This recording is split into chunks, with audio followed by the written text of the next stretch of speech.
স্বাগত ইন্ডিপেন্ডেন্ট সংবাদে। সাথে আছি আমি মেহেরিন তাজরিন কবির। এতক্ষণ শুনছিলেন শিরোনাম, জানাবো বিস্তারিত। সাভারে এনসিপির জুলাই পদযাত্রায় ককটেল হামলা করেছে দুর্বৃত্তরা।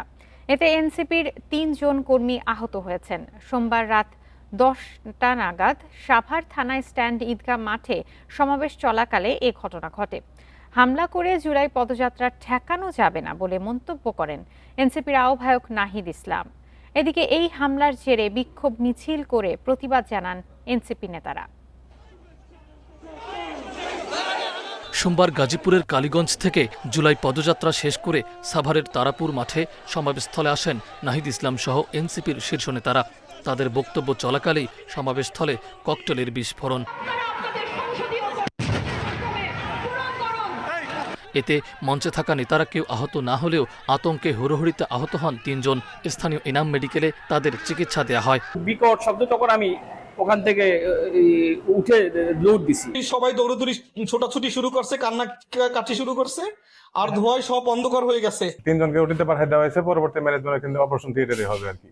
কাট ইনজুরি ছিল আর কি, পলিট্রমার পেশেন্ট আর কি। হামলা করে জুলাই পদযাত্রা ঠেকানো যাবে না বলে মন্তব্য করেছেন এনসিপির আহ্বায়ক নাহিদ ইসলাম। আমরা মনে করছি আইন শৃঙ্খলা জড়িত থেকে এটার পিছনে রাজনীতির একটা উদ্দেশ্য আছে। পুলিশকে যদি দলীয়করণ করা হয়, পুলিশ এই ধরনের ঘটনায় আসলে আমাদেরকে প্রোটেক্ট করতে পারবে না, কারণ পুলিশ রাজনৈতিক নির্দেশেই তখন কাজটা করবে। এখন পুলিশ যদি গ্রেফতার করতে পারে তাহলে আমরা বুঝবো যে পুলিশ নিরপেক্ষভাবে কাজ করছে। ঘটনার পরপরই স্থানটি পরিদর্শন করেন ঢাকা জেলার পুলিশ সুপার। সমাবেশ চলাকালে বিদ্যুৎ চলে যাওয়ার বিষয়টি তদন্ত করা হবে বলে জানান তিনি। বিস্ফোরণটা ঘটেছে, সো এটাকে আমরা এই মোটিভটাকে আমরা খুবই গুরুত্বপূর্ণভাবে দেখছি। কিছুই আমরা সাসপেক্টের বাইরে রাখছি না। আমরা তদন্ত করে অবশ্যই দোষীদেরকে খুবই দ্রুত আইনের আওতায় আনবো ইনশাল্লাহ। এদিকে হামলার প্রতিবাদে বিক্ষোভ মিছিল করে ঢাকা দক্ষিণ এনসিপি। আগামীতে কঠোর কর্মসূচির হুঁশিয়ারিও দিয়েছে দলটি। এ বিষয়ে সাভার থানায় একটি মামলা দায়ের করে এনসিপি। মাহফুজুর রহমান মিলন, ইন্ডিপেন্ডেন্ট নিউজ, ঢাকা। টানা বর্ষণে বান্দরবান, খাগড়াছড়ি ও রাঙামাটিতে পাহাড় ধসের শঙ্কা। 3 জেলায় পাহাড়ের ঢাল ও পাদদেশে কয়েক হাজার পরিবার বসবাস করছে ঝুঁকি নিয়ে। তাদের সরে যাওয়ার জন্য মাইকিং করছে প্রশাসন। এছাড়া আশ্রয় কেন্দ্রও প্রস্তুত রাখা হয়েছে। এদিকে বান্দরবানের সব পর্যটন কেন্দ্রে 10 জুলাই পর্যন্ত বন্ধ ঘোষণা করেছে জেলা প্রশাসন। টানা বৃষ্টিতে ঝুঁকিপূর্ণ হয়ে উঠেছে বান্দরবানের পাহাড়। আকাশে ঘন মেঘ আতঙ্ক বাড়িয়েছে পাহাড়ের ঢাল ও পাদদেশে বাস করা মানুষের। বান্দরবান শহরের ইসলামপুর, কালাঘাটা, বনরূপা, কাশেমপাড়া, লেমুঝিরি পাহাড় সহ বিভিন্ন এলাকায় পাহাড় কেটে কিংবা পাহাড়ের গা ঘেঁষে করা হয়েছে বসতি। জীবনের ঝুঁকি জেনেও জীবিকার তাগিদে এখানে বসবাস করার কথা জানান বাসিন্দারা। দেখতেছি পাহাড় ভেঙে পড়ে গেছে, আর একটু হলে আমার গায়ে পড়তো।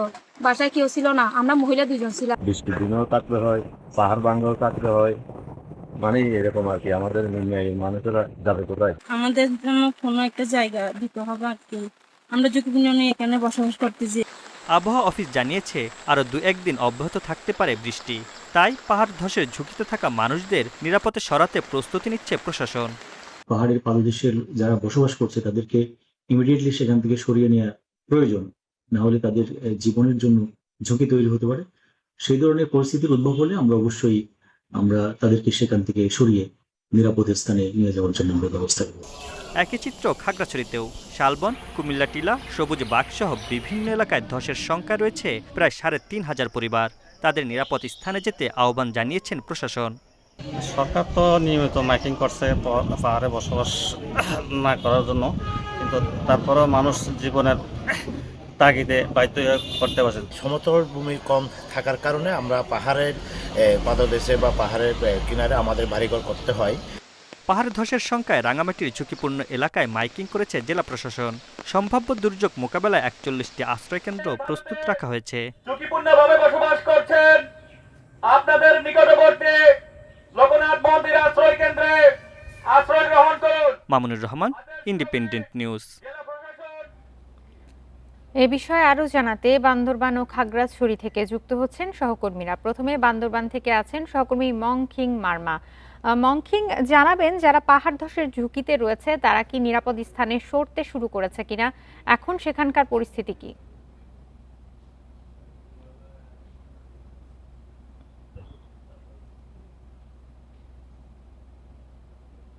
কেন্দ্রে না গেলেও অনেকেই মানে যে সকল জায়গায় পাহাড় ধসের ঝুঁকি নিয়ে বসবাস করছে তারা গতকালকে অনেকেই আশ্রয় কেন্দ্রে না গেলেও অনেকেই আত্মীয় স্বজনের বাসায় গিয়েছে, এমনটি আমরা কিন্তু দেখেছি এখানে বান্দরবানের কালাঘাটা, কেচিংঘাটা এর পাশাপাশি হলো গিয়ে ইসলামপুর আশপাশ এলাকাগুলোতে। তো সর্বোপরি একটা বিষয় বলে রাখতে চাই, যারা এখানে ঝুঁকিপূর্ণ নিয়ে যারা বসবাস করছে তাদেরকে সরানোর জন্য গতকাল থেকে কিন্তু জেলা প্রশাসনের পক্ষ থেকে মাইকিং করেছে এবং তাদেরকে সরে যাওয়ার জন্য যে নির্দেশনা সেটি দেওয়া হচ্ছে। এবং এখানে বান্দরবানের যে সকল ঝুঁকিপূর্ণ জায়গায় বসবাস তাদেরকে সরানোর জন্য অনেক আশ্রয় কেন্দ্র খোলা হয়েছে জেলা প্রশাসনের পক্ষ থেকে। আরেকটি বিষয় জানিয়ে রাখতে চাই যে আসলে মূলত বান্দরবানের যে সাঙ্গু এবং মাতামুহুরী নদীর পানির স্রোত বেড়ে গিয়ে উজানের ঢলের কারণে কিছু নিম্নাঞ্চল প্লাবিত হয়েছে।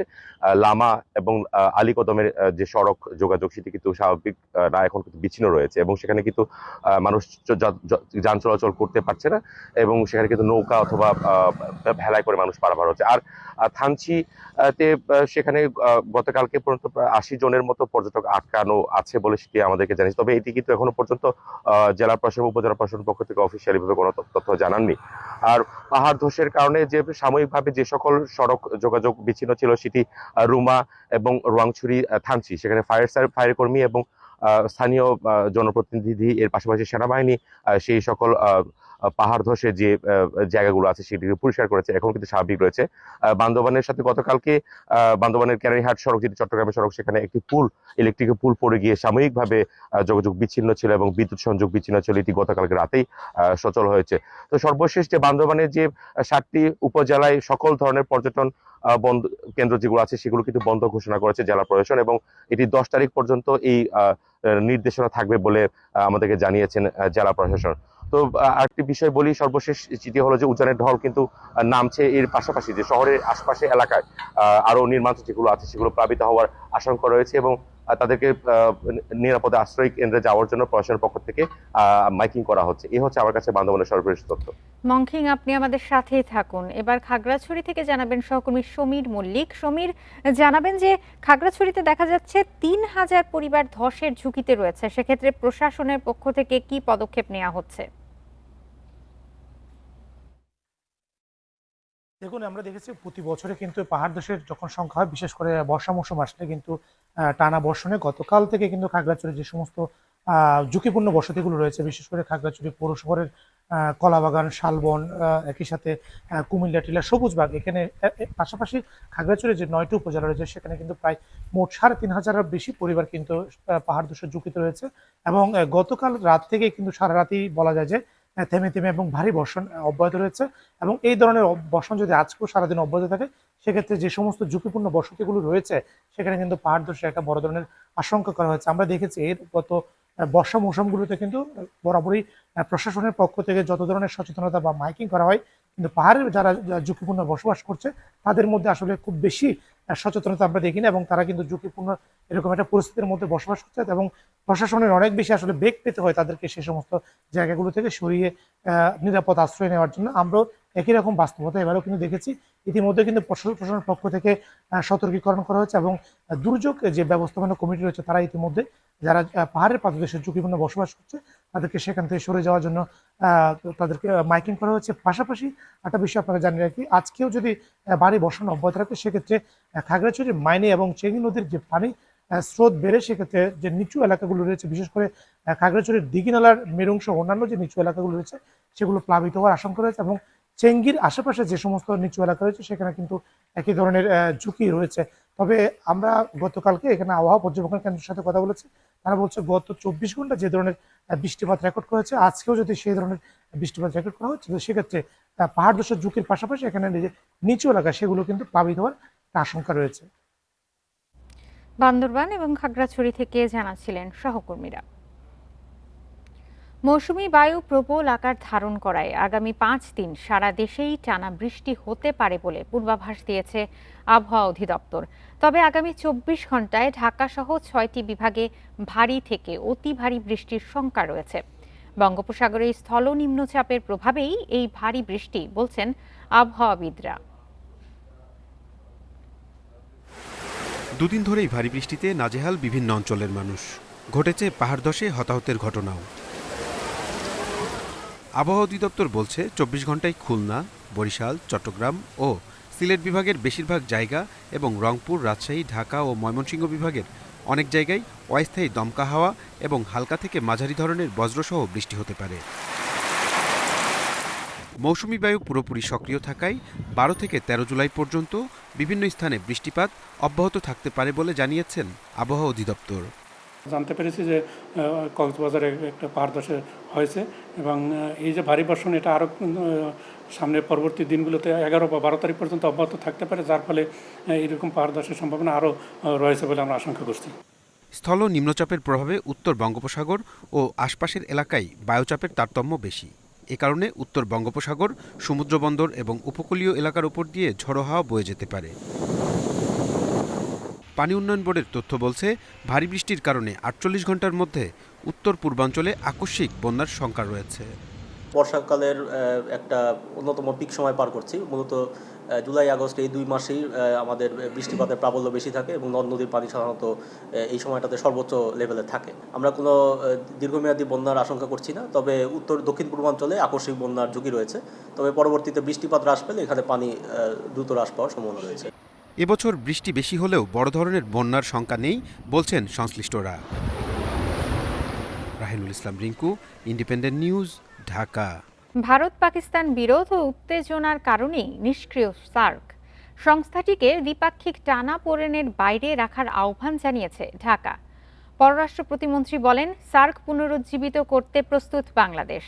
সোমবার সকালে রাজধানীর ইস্কাটনে এক সেমিনারে এসব কথা বলেন শামা ওবায়েদ। দক্ষিণ এশিয়ার দেশগুলোর মধ্যে সহযোগিতা, যোগাযোগ ও বাণিজ্য বাড়ানোর লক্ষ্যে 1985 সালে গঠিত হয় সার্ক। ভারত পাকিস্তানের সংকটের কারণে 10 বছরেও হয়নি 19তম শীর্ষ সম্মেলন। সার্ক পুনর্জীবিত শীর্ষক সেমিনারে পররাষ্ট্র প্রতিমন্ত্রী বলেন, রাজনৈতিকভাবে সীমাবদ্ধ হলেও প্রাতিষ্ঠানিকভাবে এখনও প্রাসঙ্গিক সংস্থাটি। রাজনৈতিক অবিশ্বাস, দ্বিপক্ষীয় বিরোধ, ক্রস বর্ডার উত্তেজনা, ক্ষমতার ভারসাম্যহীনতায় প্রভাবিত হয়েছে সার্ক। দীর্ঘদিনের ভারত পাকিস্তান উত্তেজনা ঐকমত্যকে কঠিন করে তুলেছে এবং আঞ্চলিক উদ্যোগকে ধীর করে দিয়েছে। যদিও এর সনদে সব সদস্যকে এ ধরনের আচরণ থেকে বিরত থাকতে বলা হয়েছে। সার্ক পুনর্জীবিত করতে সদস্য দেশগুলোকে এক হয়ে কাজ করার তাগিদ দেন তিনি। বলেন, সার্ক ও বিমস্টেক একে অপরের সম্পূরক, তাই যেকোনো একটি বেছে নেয়ার সুযোগ নেই। সার্ক ডেভেলপমেন্ট ফান্ড আঞ্চলিক অর্থনৈতিক প্রবৃদ্ধি এবং উন্নয়নের চালিকাশক্তি হয়ে উঠতে পারে। রাজনৈতিক ঐকমত্যের অপেক্ষায় না থেকে প্রকল্পভিত্তিক সহযোগিতা, প্রাতিষ্ঠানিক সংস্কার ও জনকল্যাণমুখী উদ্যোগের মাধ্যমে সার্ককে পুনরুজ্জীবিত করতে হবে। সেমিনারে আলোচকরা বলেন, দক্ষিণ এশিয়ার শান্তি, স্থিতিশীলতা ও অর্থনৈতিক সমৃদ্ধির জন্য সার্কের গুরুত্ব অপরিসীম। মূল প্রবন্ধে সার্কের মানচিত্রে ভারতের ভূখণ্ড বিক্ষিপ্তভাবে তুলে ধরার অভিযোগ করেন ভারতীয় হাইকমিশনের কর্মকর্তা। Jammu and Kashmir is an integral part of India, and I think the map presented here is not correct. Point is noted. Nafizatullah, independent news, Dhaka. নিজেরা নিজেদের উন্নয়ন না করলে প্রতিবেশী দেশ বা যুক্তরাষ্ট্রের মতো দূরের কোনো দেশ তা করে দেবে না বলে মন্তব্য করেছেন স্থানীয় সরকার, পল্লী উন্নয়ন ও সমবায় মন্ত্রী মির্জা ফখরুল ইসলাম আলমগীর। পল্লী উন্নয়ন দিবসে সোমবার সকালে রাজধানীতে এক অনুষ্ঠানে এই কথা বলেন তিনি। বলেন, আওয়ামী লীগ দেশের গ্রাম ও সব প্রতিষ্ঠান ধ্বংস করেছে। জাতীয় পল্লী উন্নয়ন দিবসে রাজধানীর ওসমানী স্মৃতি মিলনায়তনে অনুষ্ঠান করে পল্লী উন্নয়ন বোর্ড। এতে অংশ নিয়ে পল্লী উন্নয়নে সরকারের নানা পরিকল্পনা তুলে ধরেন স্থানীয় সরকার, পল্লী উন্নয়ন ও সমবায় প্রতিমন্ত্রী মীর শাহে আলম। গ্রামীণ অর্থনীতিকে চাঙ্গা করবার যে কর্মসূচি বর্তমান সরকারের, এই কর্মসূচিগুলোতে আপনাদেরকে আগের মতো আবার ফিরে যেতে হবে। তৃণমূল পর্যায়ে আমরা কাজে লাগাবো যেন গ্রামের অর্থনীতি আমাদের অন্য একটি পর্যায়ে চলে যায়। স্থানীয় সরকার, পল্লী উন্নয়ন ও সমবায় মন্ত্রী মির্জা ফখরুল ইসলাম আলমগীর অভিযোগ করেন, আওয়ামী লীগ সরকার গ্রাম ও সব প্রতিষ্ঠান ধ্বংস করেছে। বাংলাদেশে সমবায় আন্দোলন সফল হয়নি মন্তব্য করে মন্ত্রী বলেন, এক্ষেত্রে বিশেষ সফলতা দেখিয়েছে ভারত। এদেশেও সমবায় আন্দোলন সফল করার তাগিদ দেন মন্ত্রী। আমরা যদি নিজেরা নিজের পরিবর্তন চাই, তা আমাদের নিজেদেরকে উদ্যোগ নিতে হবে। কেউ এসে আমাদের কিছু করে দিয়ে যাবে না, না যাবে পার্শ্ববর্তী দেশ অথবা আপনার দূরের দেশ অথবা আপনার সেই মার্কিন মুল্লুক থেকে কেউ এসে আমাকে সুন্দর করে দিয়ে যাবে না, তাই না? আমাকে আমার নিজের কাজ নিজেকে করতে হবে। এর আগে সিডাপ মিলনায়তনে পল্লী উন্নয়ন দিবসের আরেক অনুষ্ঠানে স্থানীয় সরকার মন্ত্রী বলেন, সরকারের অন্যতম প্রধান এজেন্ডা পল্লী উন্নয়ন। গ্রামীণ জনপদের উন্নয়নে সরকার বদ্ধপরিকর। We will build resilient, prosperous and empowered rural communities across Shahadat Swapan, independent news, Dhaka. region. Hawker মুক্ত ফুটপাত, জায়গা নির্ধারণ ও সুশৃঙ্খল ব্যবস্থাপনা এখনও রয়েছে কাগজে কলমে। গুলিস্তান, নিউ মার্কেট, মিরপুর সহ সব এলাকার ফুটপাত হকারের দখলে। আবার হকারের জন্য নির্ধারিত স্থানে করা হচ্ছে গাড়ি পার্কিং, তাই ফুটপাতে হাঁটতে পারছে না পথচারী, বাধ্য হচ্ছে সড়কে নামতে। ঢাকা দক্ষিণের প্রশাসক জানান, অরাজকতা থেকে শিগগিরই মুক্তি পাবে নগরবাসী। গুলিস্তানের এই সড়কটি হকারদের জন্য নির্ধারণ করেছিল ঢাকা দক্ষিণ, সেখানে এখন গাড়ি পার্কিং করা হচ্ছে। আশপাশের ফুটপাত দখল করে দোকান বসানো হয়েছে, ফলে সংকুচিত হয়েছে পথচারীদের চলাচলের জায়গা। একই অবস্থা বায়তুল মোকাররম, নিউ মার্কেট কিংবা মিরপুর এলাকায়। উচ্ছেদ ও হকার ব্যবস্থাপনার কোনো উদ্যোগই নেওয়া হয়নি। সিটি কর্পোরেশন থেকে যেটা দাগ দিছে তাদের ব্যক্তিগত বিষয় থেকে দাগ দিছে, এখান থেকে তারা কোনো উদ্বোধন করে নেই, আর এটা এখন আর হইতেছে না। সরকার ঘোষণা দিছে যে হকারদেরকে পুনর্বাসন করবে, এই সিটি কর্পোরেশনের থেকে তাৎক্ষণিক একটা ওই যে লোভ দেখানো একটা পদক্ষেপ নিয়েছিল। সবারে ঘর ঘর করে দিছে, সবাইকে এখানে ছোট ছোট করে দোকান বসে দিব। অনেকটা পরে আবার নাম লিস্টিক নিছে, জন্মদিন কার্ডটা নিছে, আইডি কার্ডটা দেওয়ার পর তো আর কোনো কিছু দেখিনি। তবে ঢাকা দক্ষিণের প্রশাসক বলছেন, ঈদের কারণে নিয়ম শিথিল করা হয়েছিল। স্থানীয় সরকার মন্ত্রণালয় ফি নির্ধারণের অনুমতি দিলে আবারও কার্যক্রম শুরু হবে। হকার আমরা এদেরকে নিয়ন্ত্রণে আনতে চাই, এদেরকে কার্ড আমরা দিচ্ছি, এদেরকে ওই ভ্যানের লাইসেন্স আমরা দেব। এখন এটার জন্য একটা ফি আমরা নির্ধারণ করব। কারণ এই ফিটা আমরা শুধু নির্ধারণ করলে হবে না, এটা স্থানীয় মন্ত্রণালয় থেকে আমরা প্রপোজাল দিয়েছি, ওনারা যদি ওটা অ্যাগ্রি করে আমাদেরকে পাঠিয়ে দেন তাহলে এটা আমরা ফিল্ডে কার্যকর করব। এখন ওই অপেক্ষায় আমরা আছি। ঈদের পরে উচ্ছেদ অভিযান চালিয়েছে সিটি কর্পোরেশন, কিন্তু যেসব এলাকায় হকার ব্যবস্থাপনার উদ্যোগ নেওয়া হয়েছিল সেখানে হাত দেয়নি। Adilur Rahman, independent news, Dhaka. চলতি অর্থ বছরের রাজস্ব আদায়ের লক্ষ্য পূরণে অভ্যন্তরীণ বিভেদ ভুলে কর্মীদের একসঙ্গে কাজ করার আহ্বান জাতীয় রাজস্ব বোর্ড এনবিআর-এর। এবার 6,04,000 কোটি টাকার রাজস্ব লক্ষ্যমাত্রা অর্জনকে চ্যালেঞ্জ হিসেবে নিয়েছে সংস্থাটি। বিশ্লেষকরা বলছেন, ফাঁকি রোধ করে আয়কর, ভ্যাট ও কাস্টমস সমন্বিতভাবে কাজ করলে রাজস্বের লক্ষ্য পূরণ সম্ভব হবে।